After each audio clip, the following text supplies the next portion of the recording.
தி தமிழ் நேயர்களுக்கு வணக்கம். ஊடகவியலாளர் திரு வளவனோட இணைஞ்சிருக்கோம். வணக்கம் வளவன். வணக்கம் சார். ரொம்ப பரபரப்பாக தேர்தல் தேதிகள் அறிவிக்கப்பட்டுருச்சு. மோடிக்கு ரொம்ப முக்கியமான ஒரு தேர்தலாக இந்த தேர்தலை பற்றி பேசிகிட்டே இருக்காங்க. அதில் குறிப்பாக மகாராஷ்டிரா தேர்தல் தேதி அறிவிக்காமல் ஏன் ஹரியானா ஜம்மு காஷ்மீர் இதோட நிறுத்திக்கிட்டாங்க? இதுக்கு பின்னாடி என்ன உள்ள அரசியல் இருக்கா? உள்ள அரசியல் பின்னாடியில் வெளிப்படையாகவே மோடிக்கு இப்போதைக்கு தேர்தலுக்கு போகலாம் அப்படின்னு சொன்ன மாநிலங்களுக்கு அறிவிச்சுட்டாங்க. இப்போ வேண்டாம் தள்ளி வைங்க, உடனடியாக போனோம்னா இப்போ தான் 3 மாதத்துக்கு முன்னாடி நாடாளுமன்ற தேர்தலில் மகாராஷ்டிராவில் நம்மளை குத்தியிருக்காங்க. உடனடியாக போக வேண்டாம் என்று சொன்ன மாநிலங்களில் தேர்தல் ஆணையம் வைக்கவில்லை அப்படின்னு தான் நம்ம வெளிப்படையாக பார்க்க வேண்டியிருக்கு. ஏன்னா 2019 தேர்தல் ஆணையம் முழுக்க மோடியினுடைய பேச்சை கேட்டுக்கொண்டு தங்களுடைய முதலாளி என்ன சொல்கிறாரோ அதுக்கு தகுந்த மாதிரி தான் தேர்தல் தேதியை அறிவித்திருக்கிறது. மோடியினுடைய சௌகரியத்துக்காக எப்படி 7 கட்டமாக நாடாளுமன்ற தேர்தலை பிரித்து நடத்தினாங்களோ, உங்களுக்கு பார்த்தீங்க அப்படின்னா வெஸ்ட் பெங்காலில் இருக்க 6 கட்டமாக பிரித்து நடத்தணும். 42 சீட்டுங்க. தமிழ்நாட்டில் 40 சீட்டு அவங்களால ஒரே சமயத்தில் நடத்த முடியும்னா யூபியில் 80 சீட்டை 2 கட்டமாக நடத்தி முடிச்சிருக்கலாமே. எல்லா கட்டத்திலையும் 10 சீட்டாக 8 கட்டமாக பிரித்தாங்கிறதையும் பார்க்குறோம். அப்போ இந்த மாதிரியான கேல்குலேஷன்ஸ் இருக்கு இல்லையா? மோடி போய் பிரச்சாரம் பண்ண அத்தனை கட்டத்திலையும் அவர் பண்ணணும் அப்படிங்கிற மாதிரி பிரித்தாங்க பார்த்தீங்களா? இந்த வகையில் தான் இந்த முறை வந்திருக்கிறது. 2019 ஒரே நாளில் மகாராஷ்டிராலையும் ஹரியானாவிலும் ஒரே சமயத்தில் தேர்தல் நடைபெற்றது. இன்றைக்கி உங்களால் எப்படி நீங்கள் பிரித்து போடுறீங்கிற கேள்வி இருக்குது. இவங்க இதுக்கு என்ன காரணம் சொல்கிறாங்கங்கிறது இன்னும் மோசம். அதாவது மோடிக்கு நேரடியாக தேர்தலை இப்போதைக்கு மகாராஷ்டிராவில் சந்திக்க அச்சமாக இருக்கிறது. அதுக்கு பயந்து தான் தேர்தலில் தள்ளியிருக்கிறாங்கங்கிறதுல செகண்ட் ஒப்பீனியனை நமக்கு வேண்டாம். இதை ஒரு சைடு வைப்போம். இதுக்கு தேர்தல் ஆணையர் சொன்ன காரணங்கள் இருக்குது பாருங்க, அது இன்னும் படுமோசம். இது ஃபெஸ்டிவல் சீசனாக இருக்குது. தசரா வரப்போகுது, அதே போல் ஜன்மாஷ்டமி, நமக்கு விநாயகர் சதுர்த்தி வரும், தீபாவளி வரும்.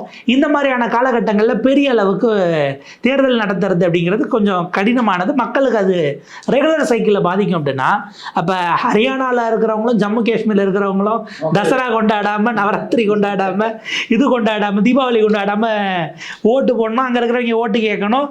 மகாராஷ்டிராவுக்கு மட்டும் உங்களுக்கு என்ன ஸ்பெஷலாக நீங்கள் பார்க்குறீங்கிற கேள்வி இருக்குது. அடுத்து சொன்னது தான் 2019 அங்கே அதுக்கு முன்னாடி காஷ்மீரினுடைய அரசு அப்படிங்கிறது காலி செய்யப்படுகிறது, கலைக்கப்படுகிறது. அதனுடைய டென்யூர் முடிச்சு எலெக்ஷன் நடத்தல, 370 நீக்கிட்டாங்க. 2020 சுதந்திர தினம் கரெக்டாக 4 வருஷத்துக்கு முன்னாடி மோடி சொல்கிறாரு, மிக ஸ்திரத்தன்மையை நோக்கி ஜம்மு காஷ்மீர் பாதுகாப்பான இடத்துக்கு வந்துருச்சு. அதை விட முக்கியம் தேர்தலை உடனடியாக நடத்துவதற்கான சூழல் வந்து விட்டதுன்னு 4 வருஷத்துக்கு முன்னாடி பிரதமர் பேசினார். அது கடைசியில் பார்த்தா 4 வருஷமாக நடத்தலை, இப்போ நடத்த போகிறாங்க. 10 ஆண்டுகளுக்கு பிறகு தேர்தல் நடக்கிறது. இப்போ சமீபத்தில் நடந்த நாடாளுமன்ற தேர்தலில் இஸ்லாமியர்கள் அதிகம் இருக்கக்கூடிய 2 தொகுதியில் பிஜேபி கேண்டிடேட்டே போடல. ஏன் இந்த 2 சீட்டில் நிற்காமலே போகிறோன்னுட்டு பிஜேபியினுடைய கூட்டணி, என்டிஏ கூட்டணி நிற்காமலே போன 2 சீட்டை நம்ம பார்த்தோம். அந்த ஜம்மு காஷ்மீரில் பாதுகாப்புக்கு மொத்த படையும் அங்கே போயிடும், மகாராஷ்டிராவுக்கு துணை இராணுவ படை இருக்காதுன்னு தேர்தல் ஆணையர் பேசுகிறாருங்க. ஒரே அவ்வளவு பேர் அங்கே போய் என்ன வீட்டுக்கு 5 இராணுவ ஆட்களை விட்டாலுமே கூட துணை இராணுவ படை வரைக்கும் உங்களுக்கு ஆட்கள் எல்லாம் இங்கே வந்துட போகிறாங்களா? கல்வான் பள்ளத்தாக்குலேருந்து போகிற பேர் வந்துடுவாங்களாங்கிற கேள்வி இருக்குது. நினைக்கிற தேர்தல் நடத்துகிற நேரத்தில் நார்த் ஈஸ்ட்டில் சைனா உள்ளே இருந்துச்சுன்னா விட்டுருவாங்களா நான் கேட்குறேன். அந்த அளவுக்கு பாதுகாப்பு நம்ம குறைவு இல்லை. இப்போ ஒரே நாடு ஒரே தேர்தல் இந்தியா முழுக்க நடத்தணும்னா காஷ்மீருக்கே போகிற பேர் போயிட்டா நீ எப்படி நடத்துவ? உங்களால் 3 ஸ்டேட்டை சேர்த்தே நடத்த முடியல. ஒரே ஜம்மு காஷ்மீரில் இருக்கக்கூடிய 90 தொகுதியை 3ஆக பிரிக்கிறீங்க, 3 கட்டமாக பிரித்து நடத்துறீங்க அப்படிங்கிறத பார்க்குறோம். இதெல்லாம் நம்ம என்ன மாதிரி இது பண்ணுறது? இதில் என்ன ஒரே ஒரு இது அவங்க சொல்கிறாங்கன்னா, 2 பேருக்கும் ஒன்றா தான் எலெக்ஷன் நடந்தது போன முறை 2019 ஹரியானாவும் இதுவும். இங்கே வந்து யாருக்குமே மெஜாரிட்டி கிடைக்கல, எந்த ஒரு கட்சியும் தனிப்பெரும்பான்மை பெறலை. உத்தவ் தாக்கரே கொஞ்சம் இருந்தது, பிஜேபி தான் பெரிய கட்சியாக வந்துச்சு. இவங்க அதை இழுத்து போய் நான் முதலமைச்சரான்னு இழுத்து ஒரு கவர்மெண்ட் ஃபார்மாக வருதுக்கு 3 வாரம் ஆயிடுச்சு. நவம்பர் 26 தான் டென்யூர் ஃபார்மலாக ஒரு கவர்மெண்ட் பொறுப்பேற்றுதுங்கிறதுனால இந்த 3 வாரத்தை கணக்கு வச்சு அப்படிங்கிற மாதிரி ஒரு சால்ஜாப்பை அவங்க சொன்னாலும் கூட இப்போ நாம் இதே BJP one nation one election சொல்லுதில்ல, அப்படி தேவைன்னா பிஜேபி ஆளக்கூடிய கட்சிகள் ஒரே நேரத்தில் எல்லாம் வரணும்னா 1 வருஷம் 2 வருஷம் டென்யூரை கூட காலி பண்ணிட்டு நீங்கள் வரணுமே, அந்த மாதிரி வர வேண்டியதானே அப்படிங்கிற கேள்வி நிற்கிது. அதை தாண்டி மோடியை பற்றி இவங்க சொல்லும்போது ரொம்ப பெருமையாக ஒரு விஷயம் சொல்லுவாங்க. 2001 குஜராத் படுகொலைகளுக்கு பிறகு ஒரு வருஷம் முன்னாடி தேர்தல் அவரே ப்ரீபான் பண்ணி நின்று ஜெயிச்சாருன்னு. அப்போ இந்த மாதிரி இதில் இருக்கிறதே இருந்தாலும் கூட முன்னாடி வச்சு நீங்கள் ஜெயிக்க வேண்டியது என்னென்னா அதுக்கான பதிலே கிடையாது. ஒரே பாயிண்ட்டு தான். இப்போ என்னென்னா எலெக்ஷனை எந்த லெவலுக்கு வேணாலும் போய் ஜெயிக்கணும்னு என்டிஏ கூட்டணி வந்துடுச்சு. அதில் பிரதானமானது கிட்டத்தட்ட 96,000 கோடி கூடுதலாக இந்த பட்ஜெட்டில், வழக்கமாக உங்களுடைய பட்ஜெட் இருக்கும் இல்லையா, போன வருஷத்தை விட 96,000 கோடி கூடுதலாக இந்த முறை நலத்திட்டங்களை அறிவித்திருக்கிறார்கள். நம்முடைய இங்கே மகளிர் உரிமை தொகை பாஜக அரசு, என்டிஏ கூட்டணி அரசு. அதில் கொடுமை என்னென்னா அஜித் பவார் தான் நிதியமைச்சர். இப்போ என்னன்னா திட்டத்துக்கு கிரெடிட்ஸை யார் எடுக்கிறது? முதலமைச்சர் ஏக்நாத் ஷிண்டேவா, துணை முதலமைச்சராக இருக்கக்கூடிய தேவேந்திர ஃபட்னாவிஸா, இன்னொரு துணை முதலமைச்சர் மற்றும் நிதியமைச்சரான அஜித் பவாராங்கிற அந்த சண்டையே போயிட்டு இருக்கு. 3 பேரோட படத்தையும் வந்து ப்ரோக்ராம்ல வைக்கிறதா, இதுல யாருக்கான கிரெடிட்ஸ் அப்படிங்கிற கேள்வி இருக்கு. அவரு ஏன்னா நான் ஒரிஜினல் சிவசேனாங்கிற, அதாவது ஒரிஜினல் தாக்கரேவனுடைய வாரிசு வரதான்னு தேவையில்லாம போய் சீண்டி உத்தவ் தாக்கரேவை நேரடியா பையனாவும் இருந்து வாரிசாவும் இருக்கக்கூடிய ஒரு சீண்டன வேலையை அமித்ஷா தேவையில்லாமல் வார்த்தையை விட்டு ஒரு பிரச்சனை கிளப்பி விட்டாருங்கிறத தாண்டி இப்போ இவங்க மகளிருக்கு 1,500 ரூபாய் இப்போ தான் மொதல் மாதம் வரவு வச்சுருக்குறாங்க. போன பட்ஜெட்டில் எலெக்ஷன் வந்ததுனால அவங்க பட்ஜெட்டை கொஞ்சம் தள்ளி தான் கொண்டு வந்தாங்க. ஏன்னா நடுவில் 3 கவர்மெண்ட் மாறிடுச்சு அங்கே. அதனால் பட்ஜெட்டே பின்னாடி தள்ளி வந்தது காரணம் இருந்ததுனால இப்போ தான் அறிவித்து 1 மாதத்துக்கு தான் காசு கொடுத்துருக்காங்க. அது அடுத்த 2 மாதத்துக்கு கொடுக்கணும். அதே போல் ஐடிஐ படித்தவங்க, டிப்ளமோ படித்தவங்க, ஒரு சிங்கிள் டிகிரி முடித்தவங்க, பிஜி முடித்தவங்களுக்கு, மாணவர்களுக்கு 6,000, 8,000, 10,000ன்னு வரவு நாங்கள் வைக்கிறோம். நீங்கள் இதை மினிமம் ஸ்டைஃபண்டாக வச்சுக்கிட்டு வேலை தேடுற வரைக்கும் உங்களுக்கு நாங்கள் கொடுக்குறோம். 1 இயர்க்குன்னு ஒரு ஸ்கீம் அறிவிச்சிருக்காங்க. இதெல்லாம் பணத்தை இன்னும் டிஸ்போஸ் பண்ணணும்னா அந்த 1,00,000 கோடி ஆக்சுவலாக மேலே கடன் கேட்டிருக்காங்க. அந்த கடன் வந்து இதெல்லாம் பிரித்து கொடுத்த பிறகு நாங்கள் பாருங்க கொடுத்துருக்கோம், ஓட்டு போடுங்கன்னு கேட்கறதுக்காக நேரடியாக ஆதித்யா தாக்கரே, உத்தவ் தாக்கரேனுடைய மகன் ஆதித்யா தாக்கரே வெளிப்படையாக சொல்லிட்டாரு, தேர்தல் ஆணையத்தை போய் கெஞ்சி டைம் வாங்கிட்டு வந்திருக்கிறாங்க. இவங்க அதுக்குள்ள காசை கொடுத்து மக்களை ஏதாவது பண்ணி சோப் போட்டு வாங்கிடலாங்கிறதுக்காக தான். ஓட்டுக்கு காசு கொடுக்க முடியாம கவர்மெண்ட்ல வந்து நேரடியாக இப்போ நாங்கள் ஸ்கீமா அறிவிச்சிட்டோம்னா வரவு வச்சுக்கலாம். நீங்க கோட் ஆஃப் கான்டாக்ட்லாம் வரதுக்கு முன்னாடி அது அடுத்தடுத்த மாசத்துக்கு நாங்கள் நிதியை ஒதுக்கிட்டோம்னு சொல்லிடலாம். கட்சிக்கு பண செலவு இல்ல, கட்சிக்கு கிடையாது, கவர்மெண்ட்டே அங்கே மேலே இருந்தால் வாங்கி பண்ண போகிறோங்கிற இடத்துக்கு போகுது. இப்போ என்னன்னா இந்தியாவினுடைய 2nd லார்ஜஸ்ட் ஸ்டேட்டு உத்தரப்பிரதேசத்துக்கு அப்புறம் அதிக தொகுதிகள் 48 தொகுதி. இப்போ சட்டமன்றமாக பார்த்தா 288 தொகுதி அப்படிங்கிற அந்த ஒரு ஹியூஜ் நம்பர் இருக்கு. அதை விட முக்கியம் இந்தியாவினுடைய பொருளாதார தலைநகரம். அம்பானியும் அதானியும் குஜராத்திகளாக இருந்தாலும் பிஸ்னஸ் எல்லாம் இங்கே தான் இருக்கு. இந்த ஸ்டேட்டில் பவரை லூஸ் பண்ணுறதுங்கிறது கிட்டத்தட்ட உங்களுக்கு உங்கள் கட்சியினுடைய ட்ரெஷரியினுடைய ஒரு வாயில நீங்கள் மூடுற மாதிரி அப்படிங்கிறது பிஜேபிக்கு புரியும், மோடிக்கு ரொம்ப நல்லா புரியும். அப்படிங்கிறது தான் ஆர்எஸ்எஸ்னுடைய கோட்டைன்னும் போது அது பெரும் பிரச்சனை. அது உள்ளுக்குள்ள கட்டுச்சோத்துக்குள்ள கட்டின பெருசாலி. இப்போ எலெக்ஷனை எப்போ வச்சாலும் அவங்க வேலை செய்ய போகிறது இல்லை. கட்கரியை நீங்களே தோக்கடிக்க பார்த்த பிரச்சனையில் அவர் காண்டாருக்கிறாரு. உங்களை எதிர்த்து உங்களுடைய பட்ஜெட்டில் ஜிஎஸ்டி நீங்கள் நீக்கணும் அப்படின்னு அவர் கடிதம் எழுதி இந்தியா கூட்டணிக்கு பாயிண்ட் எடுத்து கொடுத்து இவங்கெல்லாம் நாங்கள் போய் போராட போகிறோன்னுட்டு பாராளுமன்றத்தில் போராட்டம் தெருவாக போராடுவோன்னு கிளம்பிட்டாங்க. ஆர்எஸ்எஸ் காத்திருக்கிறது. இப்போ 100ஆண்டு தொடக்கம் நெருங்கிட்டு இருக்கக்கூடிய சூழலில் அவங்க தயாராக இருக்காங்க. நீ வாடி மாப்பிள்ள அப்படின்னுட்டு 48 சீட்டில் நீங்கள் நல்லா பார்த்துக்கோங்க. ஹரியானா, மகாராஷ்டிரா இங்கே மட்டும் போன முறை வென்ற அதே எண்ணிக்கையை இவர்கள் ஜெயித்திருந்தால் இன்னைக்கு பிஜேபி மெஜாரிட்டி சர்க்கார், கோயலிஷனே போயிருக்க வேண்டாம். இங்கே 31 சீட்டு நீங்கள் மகாராஷ்டிராவில் தோற்றுருக்கீங்க, 48க்கு 17. ஹரியானாவில் போன முறை 10, இந்த முறை 5 தான் ஜெயிச்சிருக்கிறீங்க. இந்த 31 + ஒரு 5 சேர்த்தா 36, இப்போ 240, 276ன்னு சிம்பிள் மெஜாரிட்டியை தாண்டி பிஜேபி மட்டும் போயிருக்கும். உங்களை காலி பண்ணதே இந்த 2 ஸ்டேட்டும் தான். ஹரியானால 10லிருந்து 5 குறைஞ்சு பாதிக்கு பாதி எதிர்கட்சி 50% ஸ்வீப் பண்ணுதுங்கிறது இருக்கு இல்லையா. காங்கிரஸ் மகாராஷ்டிரால 48ல 17, 31 தோத்து இருக்கிறாங்க அப்படிங்கிறது பார்க்குறோம். போன முறை நீங்க 42 ஜெயிச்சிருந்தீங்க. அப்போ அப்படி பார்க்கும்போது ஒரு 25 சீட்டு உங்களுக்கு இங்கே காலியாக இருக்குங்கிறது இருக்கு இல்லையா. இந்த விஷயத்தெல்லாம் அவங்க பார்க்குறாங்க. அதை தாண்டி அஜித் பவார் மிகப்பெரிய பிரச்சனை அப்படின்ட்டு ஆர்எஸ்எஸ்னுடைய இதழ்கள் வெளிப்படையாக கட்டுரைகளே எழுத ஆரம்பிச்சிட்டாங்க. ஏன்னா நீ அஜித் பவார் 7,000 கோடி ஊழல் பண்ணான்னு மோடி சொல்லிட்டு ஒரு வாரத்தில் 7,000 கோடி அக்ரிகல்ச்சர் மினிஸ்டராக இருந்தப்போ ஊழல் பண்ணாருன்னு சொல்லிட்டு ஒரு துறையில் ஒன்றும் பெருசாக பண்ண முடியாது, நிதியமைச்சராகவே வான கூட கூப்பிட்டு கொடுத்தீங்கன்னா துணை முதலமைச்சர் அப்படிங்கிற ஒரு பாயிண்ட் இருக்குது. இதில் அடுத்த கட்டம் உள்ளுக்குள்ளே இப்போ இன்றைக்கி பிஜேபி சர்வகட்சியாக மாறி போச்சு. எல்லா கட்சியிலேருந்தும் உள்ளே வந்தவங்க இருக்கிறாங்க. அவங்களுக்கு பலருக்கு எம்பி சீட்டு கொடுத்தது தான் தோற்றதுக்கு காரணம்னு ஆரம்பத்திலேருந்து ஆர்எஸ்எஸ் டவுசர் போட்டு பிஜேபி 80 ஆரம்பிக்கிறதுக்கு முன்னாடிலேருந்து டவுசர் போட்டவங்க இருக்காங்கல்ல, அவங்க எல்லாம் கொந்தளிக்கிறாங்க. கட்சிக்காரன் வேலை பார்க்க மாட்டான், அந்த சீட்டு எனக்கு தான் மனசில் வச்சு அவன் போன 4.5 வருஷமாக உழைச்சிருந்துருப்பான். நீங்கள் அவனை காலி பண்ணிங்க. ஒரு 100க்கும் மேற்பட்ட போன முறை வெற்றி பெற்றவர்களுக்கு நீங்கள் சீட்டு தரல, அதிலே 33% காலி பண்ணிட்டீங்க. இப்போ அசோக் சவான் காங்கிரசினுடைய முன்னாள் முதலமைச்சர் வந்து சேர்ந்த 2வது நாள் நீ ராஜ்யசபாவுக்கு அனுப்புறீங்க. அப்போ அவர் அப்போ கட்சியில் இருக்கிறவன் காலங்காலமாக காவி துணியை ஓட்டுக்கிட்டு பிள்ளையார் சக்தி கலவரம் பண்ணவங்க என்ன நடப்பாங்கிற பாயிண்ட் இருக்கு இல்லைங்களா? இதெல்லாம் ஆல் டுகெதராக வந்ததும் இவங்களுக்கு பணத்தை ஸ்கீம்ஸ் மூலயமாவாச்சும் வாரி அரைச்சி ஓட்டு வாங்குறதுக்கு டைம் தேவைப்படுது. அந்த டைம் தான் ஒன்று. 2வது, ஷிண்டே முதலமைச்சர் முகமாக என்னை அறிவிங்கன்னு கேட்குறாரு. நான் 3 வருஷம் முதலமைச்சராக இருந்திருக்கேன். அப்போ நீ முதலமைச்சராக என்னை அறிவிக்கலைன்னா இந்த 3 வருஷம் சரியா இல்லைன்னு நீயே சொல்கிறதா அர்த்தமாயிரும். நம்ம எடப்பாடி பிடிச்சி ஓபிஎஸ் நெருக்கினார்ல, 3 வருஷம் நான் இருந்துட்டு யார் முதலமைச்சர்னு சொல்லாமல் எப்படி போகிறது? அப்போ இந்த 3.5 அம்மா இறப்புக்கு பிறகு இந்த 4.5 ஆண்டு கால ஆட்சியில் சரியாக நடக்கலை, நான் பெரிய தலைவர்லன்னு சொல்ல வரீங்களா? நீங்கள் சொல்லியே ஆகணுங்கிற அந்த ஒரு நெருக்கடி இருக்குது. அஜித் பவார் பாருங்க, எம்பி சீட்டு ஒன்று ஜெயிச்சுட்டு 80 சீட்டு எனக்கு எம்எல்ஏ சீட்டு கொடுன்னு கேட்டுக்கிட்டு இருக்காப்புல. அவர் கூட இருக்கிறவங்க எல்லாம் 80 பேர் இருப்பாங்களா கடைசி வரைக்கும்ங்கிற பெருங்கேள்வி இருக்கு. பூரா பேர் ஓடிக்கிட்டு இருக்காங்க. அஜித் பவாரே கடைசி நேரத்தில் போயிடுவாருங்கிற மாதிரியான பாயிண்ட்ஸ் இருக்கு. இந்த பிரச்சனைகளையும் சமாளிக்கணும். ஃபட்னாவிஸ் கடைசி வரைக்கும் மோடி கூட இருப்பாரா, இல்லை ஆர்எஸ்எஸ் கூட சேர போறாரா? ஷிண்டேவே காலி பண்ணிட்டு உத்தவ் கூட போய் சேர்றதுக்கான முயற்சிகளை கூட நம்ம ட்ரை பண்ணிக்கலாம். என்னைக்குனாலும் அவர் சிவசேனா, அவங்க விநாயகர் சதுர்த்திக்கு நம்மளை விட பெரிய லெவலில் கலவரம் பண்ணி கட்சியை வளர்த்தவங்க.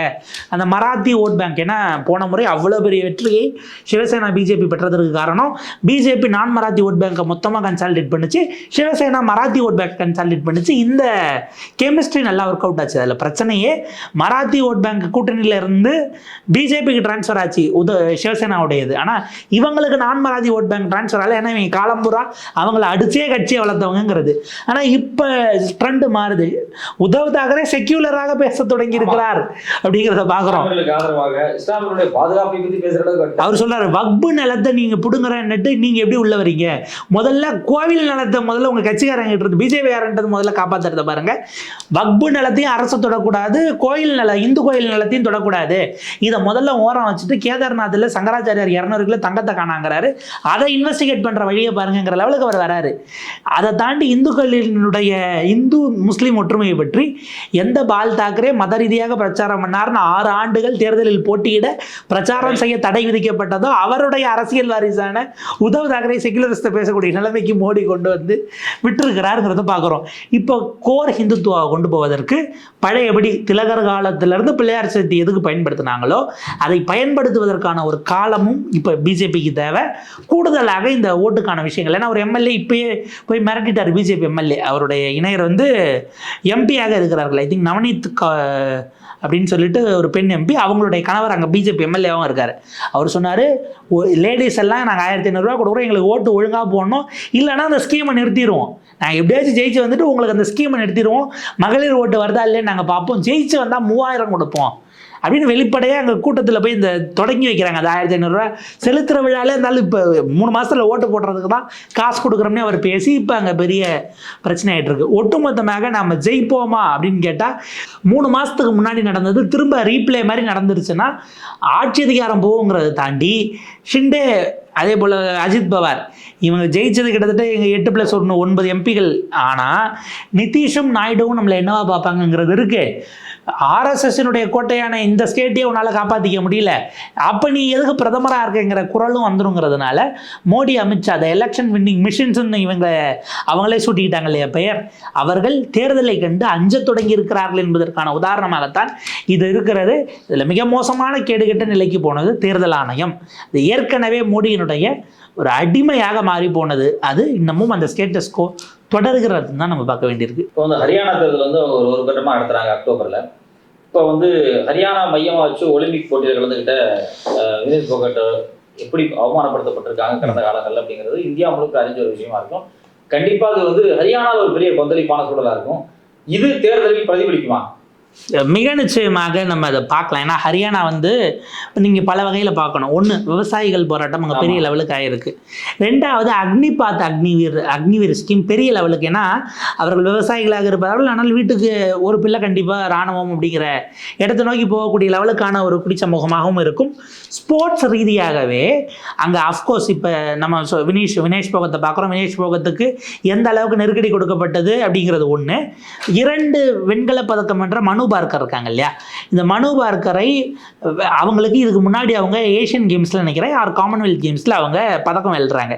பதக்கம் வென்றதுக்கு அவருக்கு நாங்கள் இவ்வளோ லட்சம் கௌரவப்படுத்துகிறோம் அப்படின்னு ஹரியானா அரசு அறிவிச்சு இப்போ தொகையை கொடுக்க போகிறோன்னு அறிவிச்சு கிட்டத்தட்ட 7-8 மாதமாக அந்த தொகையும் போகலை. அவங்க ப்ராக்டிஸ் பண்ணுறதுக்கு டெல்லி போகிறதுக்கு ஃப்ளைட் எடுக்க போனால் இவங்கெல்லாம் நாட்டை ரெப்ரசன்ட் பண்ணவங்க அப்படின்ட்டு அக்னாலேஜ்மெண்ட் பண்ணி அவங்களுக்கு இது கிடையாது, இது நமக்கு ஃப்ளைட் டிக்கெட் அந்த சார்ஜஸ் எல்லாம் கிடையாது. அப்படி போகும்போது அப்படிலாம் எதுவும் இல்லை, எங்களுக்கு இன்ஃபர்மேஷன் இல்லைன்னு அவங்க நிறுத்தப்படுறாங்க. ஒன்று. ரெண்டாவது, அந்த பணம் 8 மாதமாக வரலன்னுட்டு ப்ரெஷரை கூப்பிட்டு நாங்கள் அடுத்த ட்ரைனிங்க்கு அடுத்த கட்டத்துக்கு போகிறதுக்குலாம் இந்த பணம் வந்துச்சுன்னா நாங்கள் இதை வச்சு தான் போகணும், அதுக்கே இவங்க இன்னும் 8 மாதமாக பணம் கொடுக்கலன்னு ஒரு ப்ரெஸ் மீட் வச்சு மனு பார்க்கர் கிட்டத்தட்ட 2 ஆண்டுகளுக்கு முன்னதாக சொன்னார்கள். அதுக்கு ஒட்டுமொத்தமாக இவங்க டூல் கிட் ஆகிட்டாங்க, எதிர்கட்சிகள் இவங்களை இயக்குதுன்னு ஹரியானாவினுடைய அன்றைய முதலமைச்சராக இருந்த மனோகர்லால் கட்டார கீழே இருந்த மொத்த கேபினட்டுமே அவங்களை திட்டுச்சு.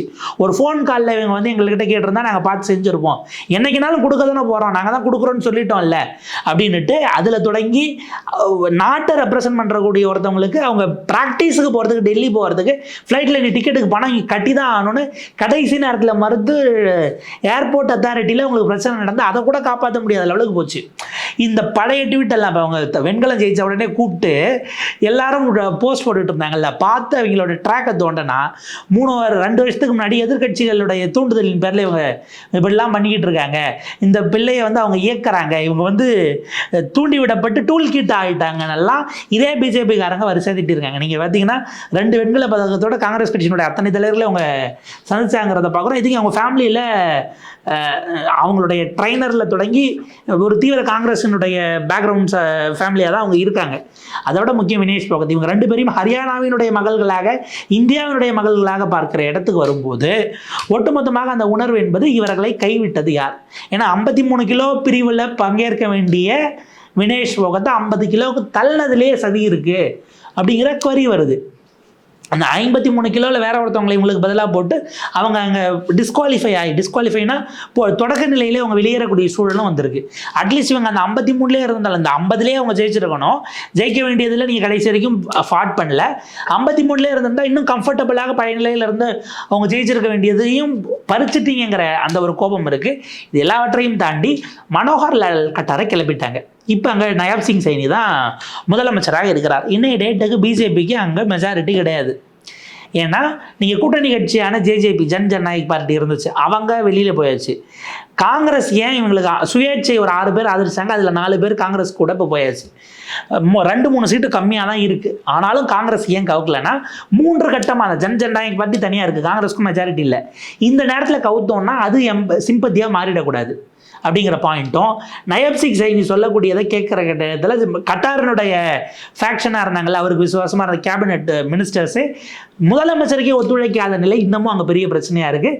நயாப் சிங் சைனி அதாவது கட்டார் வந்து இங்கே அமைச்சராக பொறுப்பேற்பதற்கு முன்பாக வரைக்குமே இல்லை எங்களுக்கு மெஜாரிட்டி இருக்குது, எங்கள் கூட காங்கிரஸ் எம்எல்ஏக்களே தொடர்பில் இருக்காங்கன்னு கட்டார் தான் பேசி பஞ்சாயத்து பண்ணிக்கிட்டு ப்ரெஸ் மீட் கொடுத்துருந்தார். முதலமைச்சர் பெரிய லெவலுக்கு அதில் ஹோல்டே எடுக்கலை. இதுவர் பூபிந்தர் சிங் கூட பெரிய லெவலுக்கான வேலைகளை ஆரம்பிச்சிருக்கிறார். இந்த நடைபெற்ற தேர்தல் என்பது அவங்களுக்கு கூடுதல் சப்போர்ட்டை கொடுத்துருக்கு. தேர்டு ஃபேக்ஷனாக இருக்கக்கூடிய அங்கே டிசைனிங் நம்ம கிட்டத்தட்ட நம்ம குமாரசாமி கணக்குக்கு தான் நீங்கள் அங்கே ஜேஜேபியை பார்க்கணும். அவங்களும் காங்கிரஸ் கூட ஒரு ஸ்மூத்தான இடத்தை நோக்கி இப்போ நகர தொடங்கி இருக்கிறார்கள் அப்படிங்கிறத பார்க்குறோம். ஸோ ஹரியானா அடிப்படையில் பல முனைகளிலிருந்தும் 10 வருஷம் ஆன்டி இன்கம்பன்சி இருக்கிறது. நீங்கள் கட்டாரம் மாத்தினாலும் அதே பிஜேபி தான் அப்படிங்கிறதெல்லாம் நம்ம கவனித்து பார்க்க வேண்டிய தேவை இருக்குது. ஸோ அது வந்து ஒரு அடுத்த கட்டத்தை நோக்கி நகரும் பொழுது ஹரியானாவுமே ஆப்வியஸாக, அதாவது ஜம்மு காஷ்மீரில் எந்த அரசும் 5 ஆண்டுகளாக இல்லை, நம்ம வச்சுக்கலாம், அது யார் வேணாலும் ஆகட்டும். ஹரியானா இவங்களுடைய ஆட்சி தான் இருக்குது. 10 ஆண்டு கால ஆட்சிக்கு பிறகு நீங்கள் என்ன பண்ண போறீங்கிறதுக்கான அந்த இதை முடிவு பண்ணக்கூடியதாகவும் இருக்கும். மகாராஷ்டிரா தான் நம்ம முக்கியம், ஹரியானா வர்றதை பார்த்துக்கலாம். ஏன்னா 70 எம்எல்ஏ இடம் கொண்டது, 10 எம்பி தான் கணக்குன்னும் போது அதில் போனால் கூட பரவாயில்ல, நம்ம வேறு ஏதாவது சமாளிச்சிக்கலான்னு அதில் நீங்கள் எலெக்ஷன் இப்போதைக்கு அறிவிச்சுங்கிறீங்க அப்படிங்கிற இடத்துக்கு தான் போயிருக்காங்க. ஹரியானா பாஜகவுக்கு மிகப்பெரிய, ஏன்னா நீங்கள் சிட்டிங்கில் ரூலிங் பார்ட்டியாக இருக்கும்போது 50% சீட்டை காலி பண்ணியிருக்கிறீங்க என்னும் போது அதுக்கான வேலைகள் எப்படி நகரும் அப்படிங்கிறது இந்தியா கூட்டணி டு அன் எக்ஸ்டென்ட் காங்கிரஸ் கொஞ்சம் ஓவர் கான்ஃபிடென்ட்டாக இப்போவே பூபிந்தர் சிங் கூட சொல்கிறாரு, நாங்களே தனியாகவே ஜெயிக்கக்கூடிய அளவில் கெப்பாசிட்டி இருக்குது, அதுக்கான வேலைகளை தொடங்கியிருக்கோங்கிறாரு. பட் மகாராஷ்டிராவில் உத்தவ் ரொம்ப கான்ஷியஸாக இந்தியா அலைன்ஸாக தான் நாங்கள் சந்திக்க போகிறோங்கிறத நகர்த்துறாரு. டைம்ஸ் ஆஃப் இந்தியாவில் ஒரு பீஸ் ரிப்போர்ட் ஆகிருக்கு. உத்தவை மகாராஷ்டிராவினுடைய கூட்டணியின் முகமாக சீஃப் கேம்பெயினுக்கான சீஃபாக அவரை டிக்ளேர் பண்ணுறது அப்படின்னு ஒருமித்த முடிவுகள் ஆல்ரெடி வந்துட்டாங்க. சிஎம் ஃபேஸாங்கிறத பின்னாடி கூட பார்த்துக்கலாங்கிற இடத்துக்கு போயிட்டு உதவை முகமாக வைத்து தான் தேர்தலை சந்திக்கிறோன்ட்டாங்க. அந்த மாதிரி இங்கேயும் ஃபிக்ஸ் பண்ணணும். கெஜ்ரிவால் தனியாக போகிற பிளான் ஹரியானாவில் இப்போதைக்கு இருக்குது. அது என்ன நெகோசியேஷனுங்கிறது பின்னாடி தான். ஆனாலும் பிஜேபிக்கான ஸ்பேஸை உடைக்கிற இடத்துக்கு தான் எல்லாரும் நகர்றாங்க. உங்களுடைய நேரத்துக்கும் விரிவான கருத்துக்கு ரொம்ப நன்றி. மிக்க நன்றி.